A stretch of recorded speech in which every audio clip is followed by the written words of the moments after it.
What is up, guys? Welcome back to yet another Man God Splaining Mushoku Tensei, a video series where I scour the internet to try to find the worst takes on Mushoku Tensei I possibly can, before we ridicule them for every bad take they have. But no, in all seriousness, the point of this video series is not to find the people, put their name on blast, and us all chase them down to ridicule them, but really to kind of look at their perspective, see where they might have faults in their mindset, and explain exactly what's going on in the Mushoku Tensei franchise. I'm somebody that has read up to volume 21, so I do have more perspective from the light novel itself, and sometimes, let's face it, a lot of things are actually skipped in the anime adaptation, and maybe it just needs some proper explanations. But yes, a lot of this is for us to just laugh at their takes, let's be honest. But yeah, with that said, let's dive into part 4 of this particular poster. I think this will finally be the last part that we'll do on this particular poster, so if you guys are getting sick of their takes because they like to repeat themselves with their misogynistic takes and whatnot, but yes, let's just dive into it. When last we left them, yes, we just got done with the whole wedding thing, at which point they were calling Sylphie a doormat, and I had to defend Sylphie once again. But yes, let's continue on. This is a perfect example, actually. So, Rudeus gets caught with a bag of stolen underwear that his catgirl servants forcibly took from other female students without his knowledge, and he explains that he had no idea of this, and he's innocent. And then Sylphie here is relieved because she was worried that she wasn't satisfying. Wow, where do we begin here?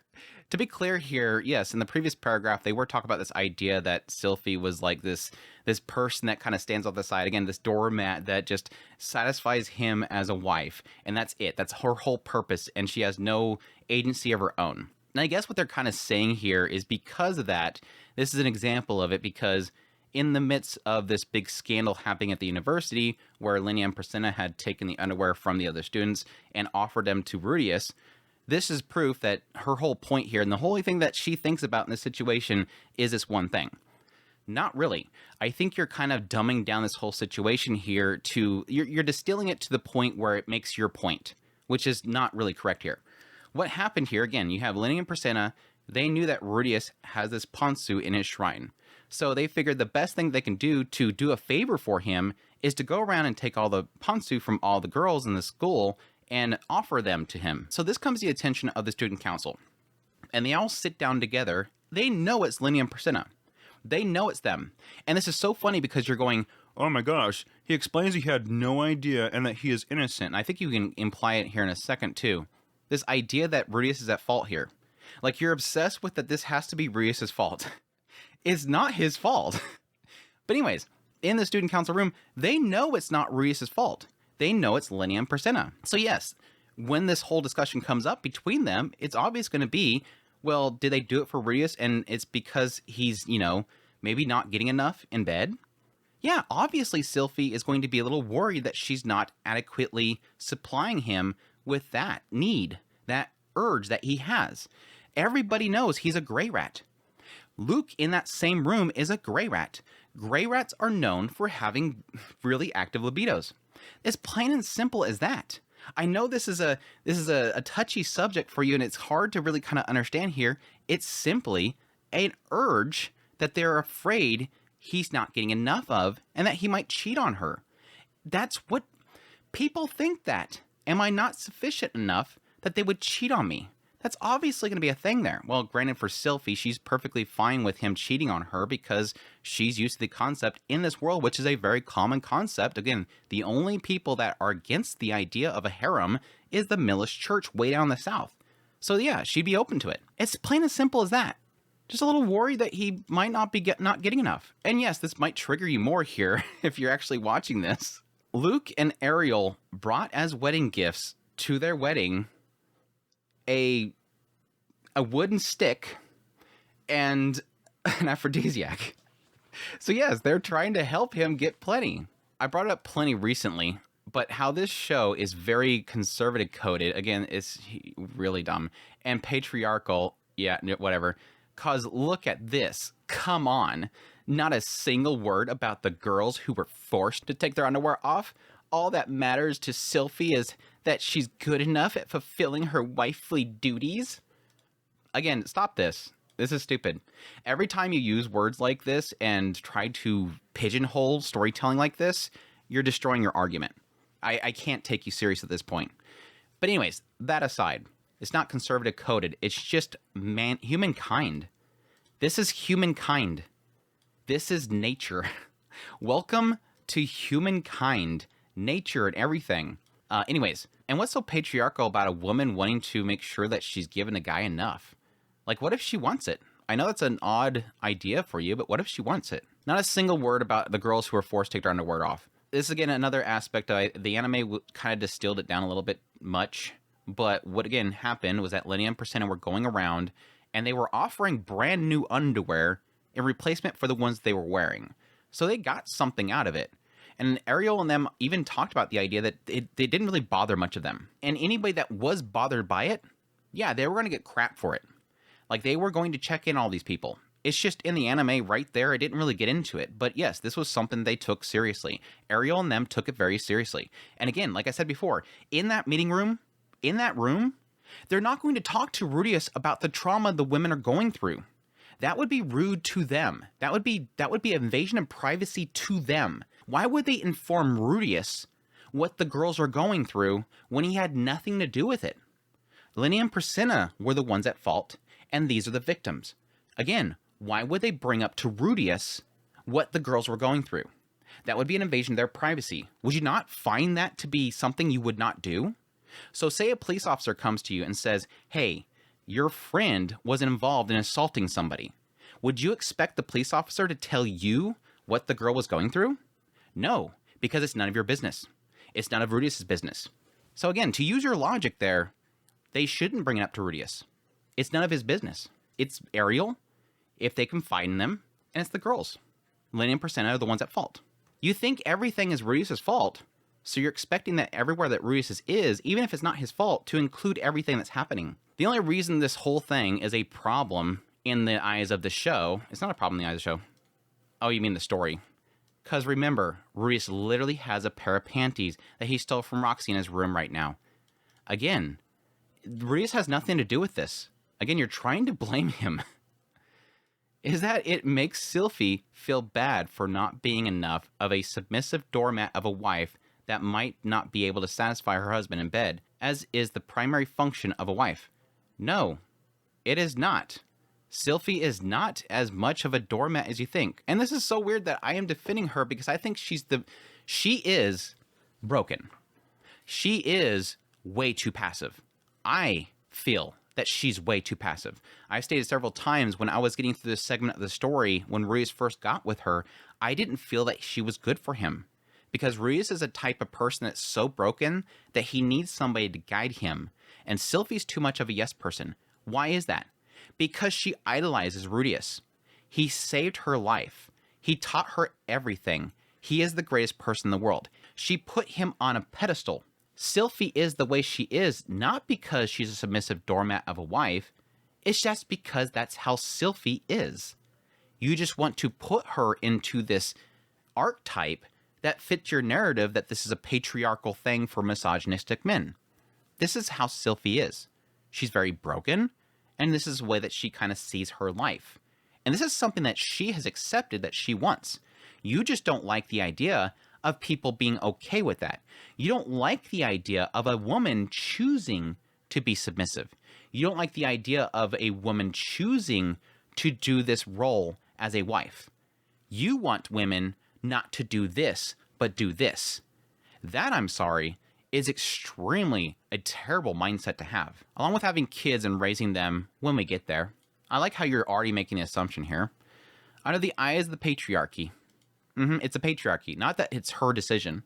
Not that many women in life right now in our world choose to do this.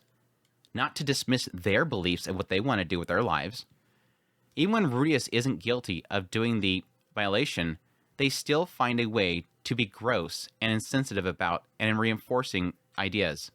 Okay, so I guess you're at least acknowledging that he's not guilty of it, but they still find a way to make it gross and insensitive. I guess, sure.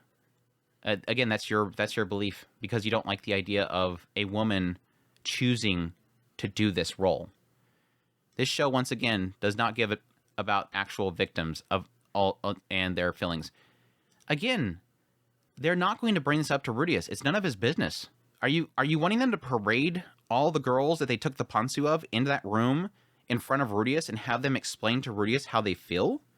Because again, Ariel, who's running this, who's taking action on this, she's handling it because she has a role to do that. Rudeus has no role of this. I like how the Norn subplot, and here we go. We're already getting this again. Already noticing this. Norn's already here. So you know what that means. We've skipped everything around Nanahoshi. This is yet another moment where we have to stop and acknowledge the fact this poster really doesn't care about anything of substance or extremely positive things that Rudeus does. Again, we have the whole situation with Nanahoshi literally breaking down and giving up on life. And Rudeus actively goes out of his way to save her life, to bring her to his place and put her into a safe zone where she won't harm herself, and then do everything in his power to bring, yes, his pervy friends Inoba and Cliff, them all come together and try to find some way to help Nanahoshi, eventually helping her, and thus pulling her out of a situation where she wanted to end her own life. We're skipping that. This poster does not want to acknowledge that. This poster wants to list everything negative about Rudeus and the story, but does not wants to make sure that nobody knows what was positive here. Nobody, don't highlight the positive stuff. We want to make sure that we hide that stuff. Good job, writer. I like how the Norm subplot, where Rudeus actually does the right thing and genuinely tries to help someone, he can only do it because he has exact same experience and can relate to it. No. No. No, dude.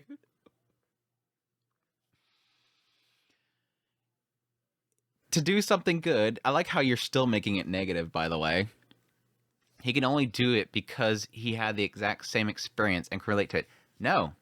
If you watch this segment and you believe that he is doing anything, or that he has the same exact experience, Rudeus believes he does.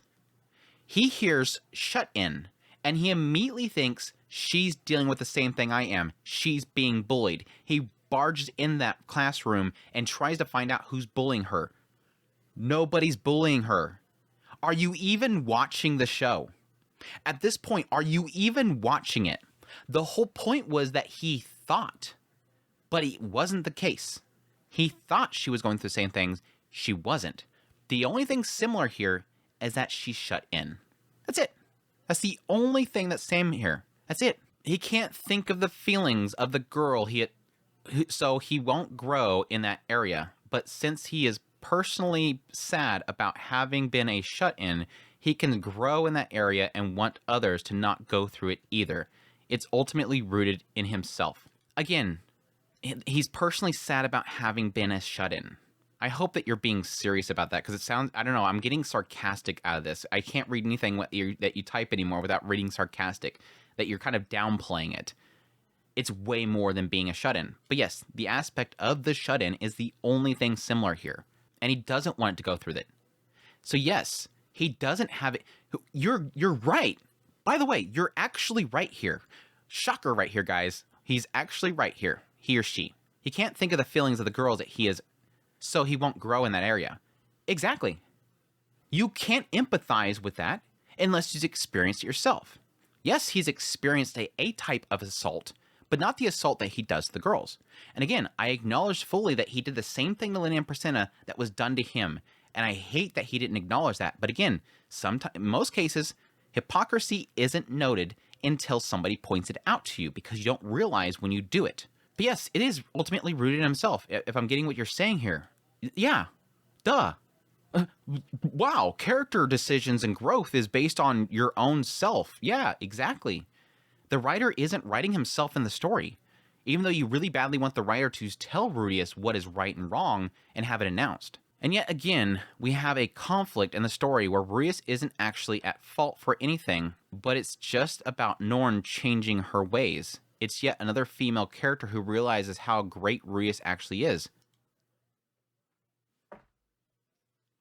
Where did you get that? Where did you get any of this? Where did you get any of this? Are you even reading the text on the screen? Are you even listening to what they're saying? I'm not sure if you're watching. I'm assuming you're watching it in Japanese with subtitles. Are you reading the words on the? I think I literally either think this person is being like purposely oblivious to things, purposely ignorant, or they're just not understanding what's happening on the screen and what the text is saying.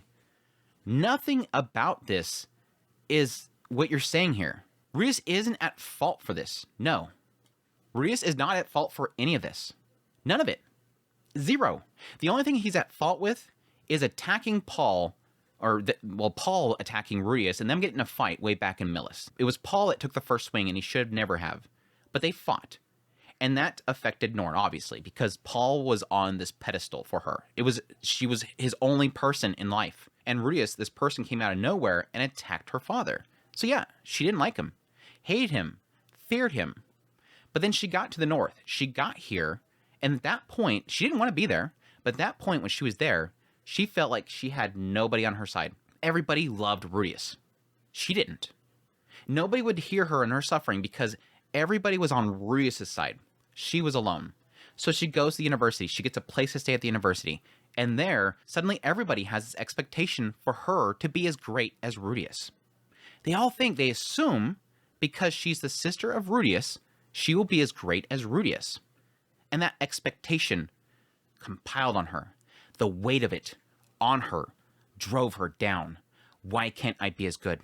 Back at Millis, my grandmother hated me because I wasn't as good as Aisha.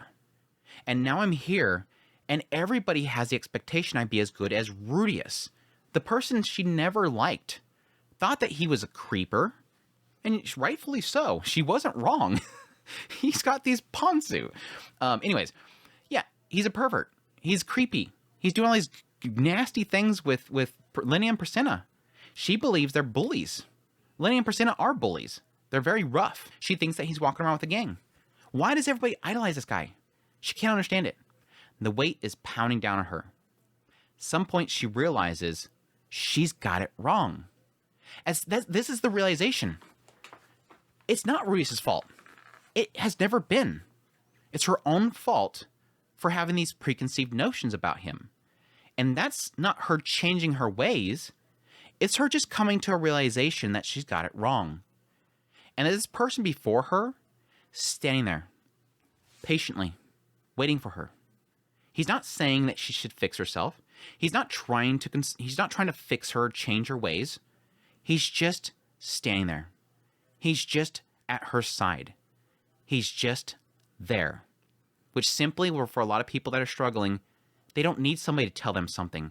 Rudeus didn't like when somebody was trying to tell him. The whole point of Rudeus' story right here that's paralleling is that his brother tried to do that. And he didn't listen. He didn't listen to anything his brother said. So he doesn't know what to tell Norn. I never listened to my brother, so I don't even know I know what not to say. But what do I say? And then Norn looks at him, sees her father. That's all it took. She realized she was thinking wrong. It's all it took. She didn't realize how great Rudeus was.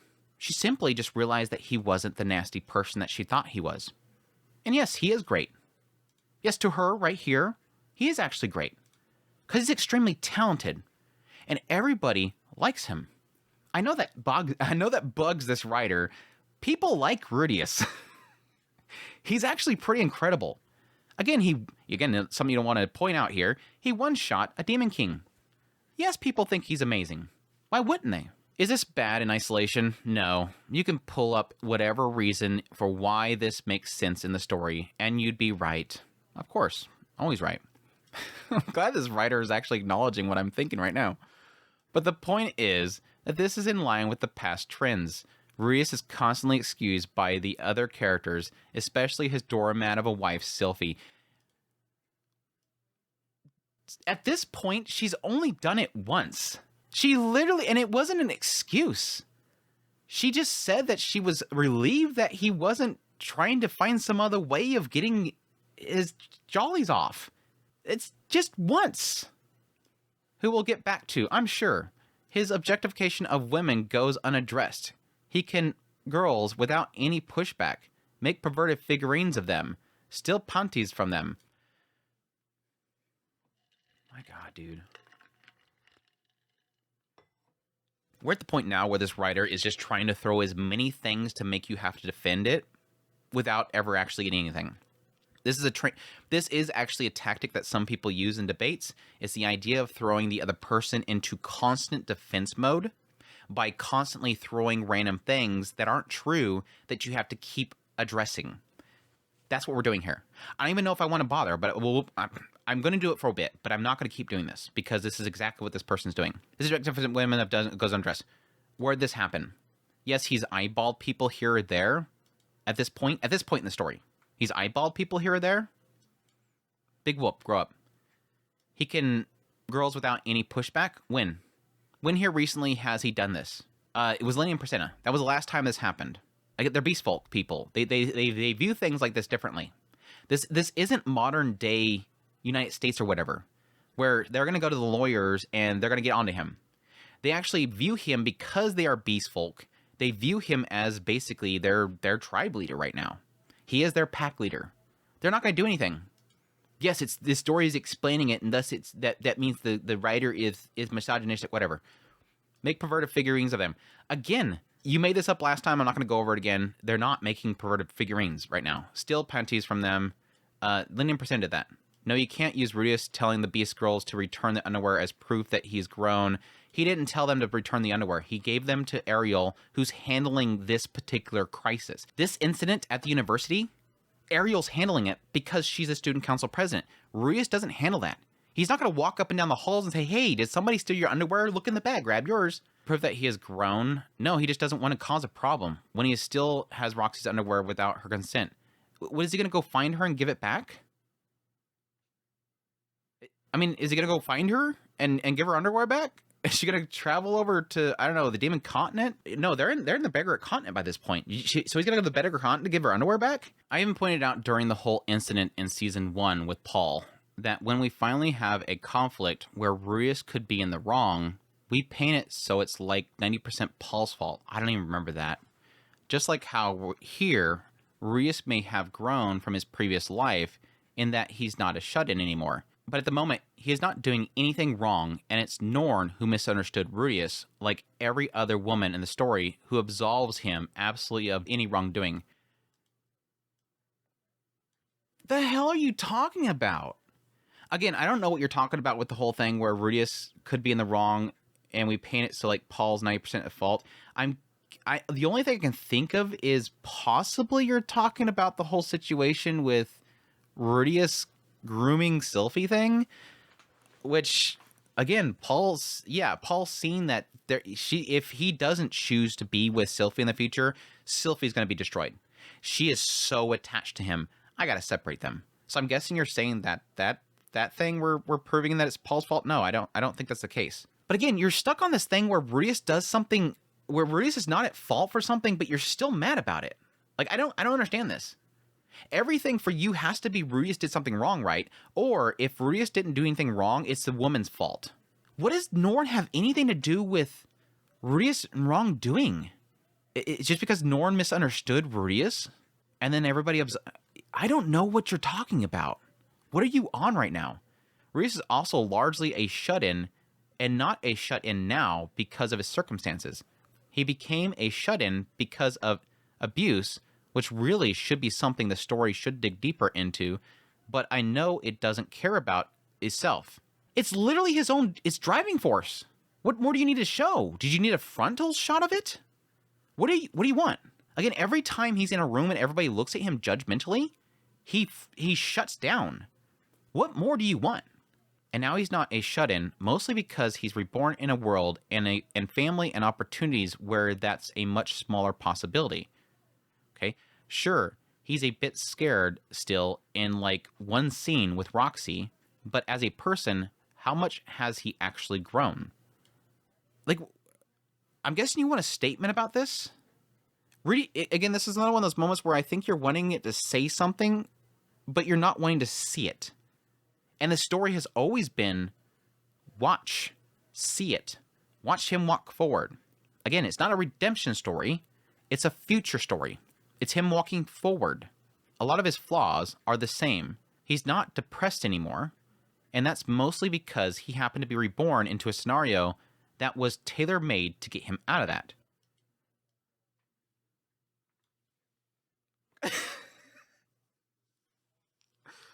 He's getting out of it because that's what the story said. He opened a door and said, let's go, because that's what the story said.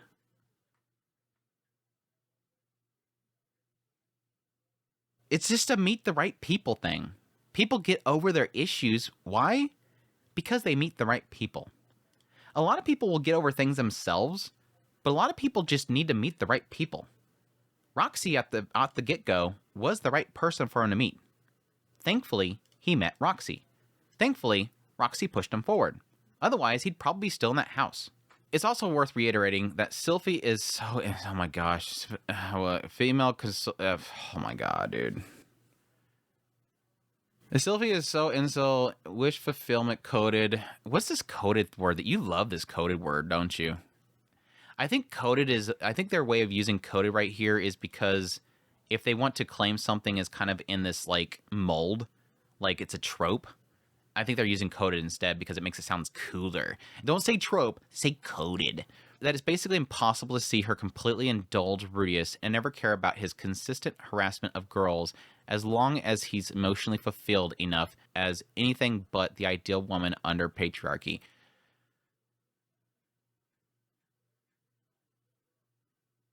Oh my gosh, I love how you like to claim that all women have to be in a bubble. You can't do that. That's not right. That is so like, that I think is sexist in itself, that you think you know better than another woman. Because there's a lot of women that's what they want. A lot of women, they want to be a fulfilling wife. But no, she's not okay with him harassing girls. And she actually gets very jealous of him being around Nanahoshi. And yes, I agree that she should push back more. She hates public display of affection. Whenever he grabs at her in public, she doesn't like it. She does push back. So I don't know, she's not completely rollover. She ticks all the boxes, and there is no deeper intent here. Also, that she wants to become a baby factory at 15 years old. Lol. God, I hate this show. She wants to give him a baby. Why is it so bad that she wants to give him a baby? Why do you hate intimacy so much? You're like... you hate intimacy so much. In this world, in the world of Mushoku Tensei, 15 is the coming age. If somebody is of legal age, it should not be shamed if they want to have a child. Right, Aisha is Rudeus' maid, but voluntarily. So it's okay, it's cool. Totally not to tick the box of having a little sister character and a maid character in one and the same. Totally not.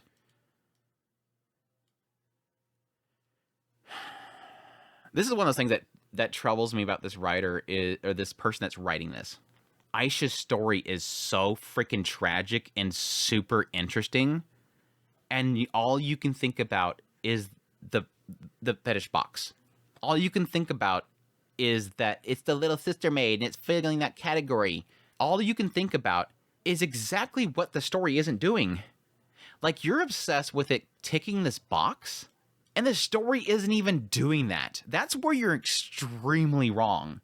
Because you see Aisha go up there and say, Rudeus, take me out on a date. Hey, give me some love too, Rudeus. And yes, it's fun. For anybody that's not, like, has a stick up their butt, it's fun. It's funny.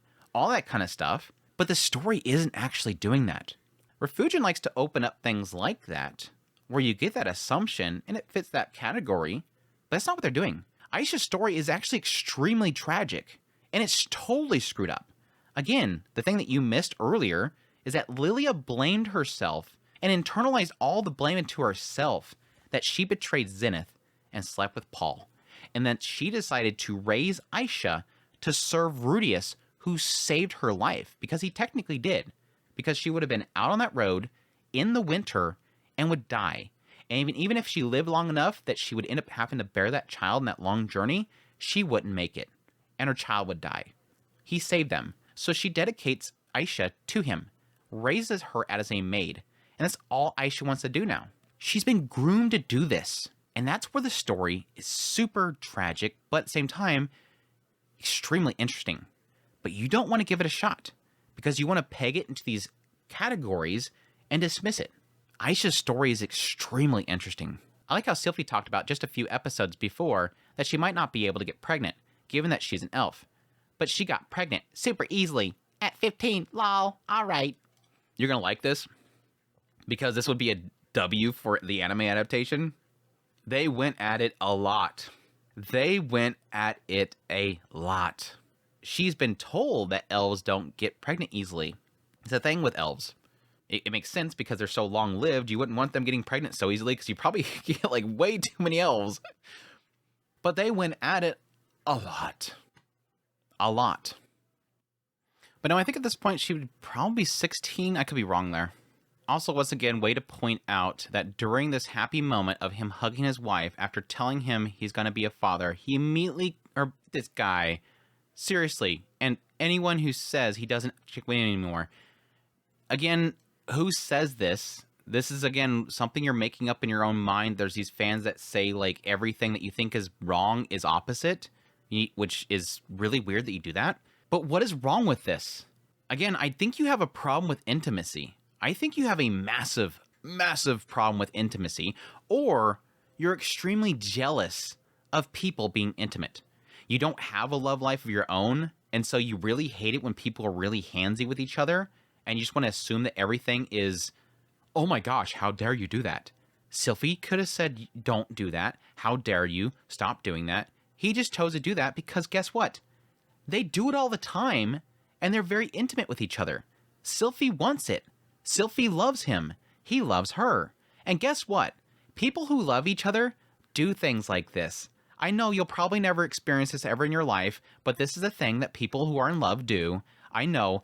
Go talk to your mom about it. It's called the birds and the bees stuff. Go get all that stuff handled. Dad'll probably tell you about it unless you don't have any experience with that either. But goddamn, get out more.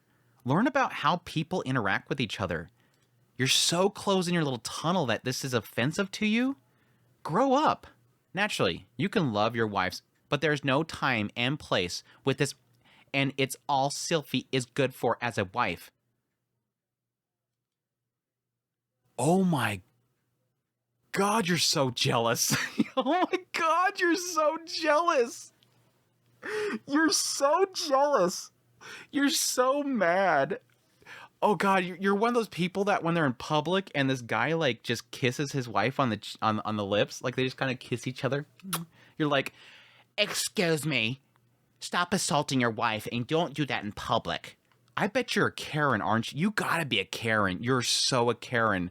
I should have named this entire series Man God Splaining to Karen. They can't have a normal bath because Rudeus carries Sylphie out onto the bed because she wants to do it. This is all consensual.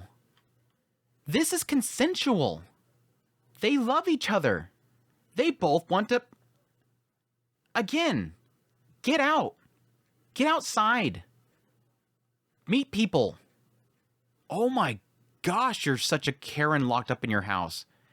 You're so jealous. You're so jealous. He can't knock over ass when he's receiving probably the happiest news of his life.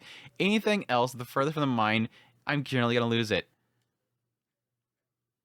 You're so jealous. Oh my God, you're so jealous. Not only are you mad that they're actually going to have a kid, and you're like, God, I want a kid. But you're mad because they're just like getting intimate in that moment too. It's like they're spitting in your face as you're just seething with jealousy. My gosh, you're so jealous. It's so funny. Somehow, Elinalise curse is one of the most offensive things in the show. Why? Why?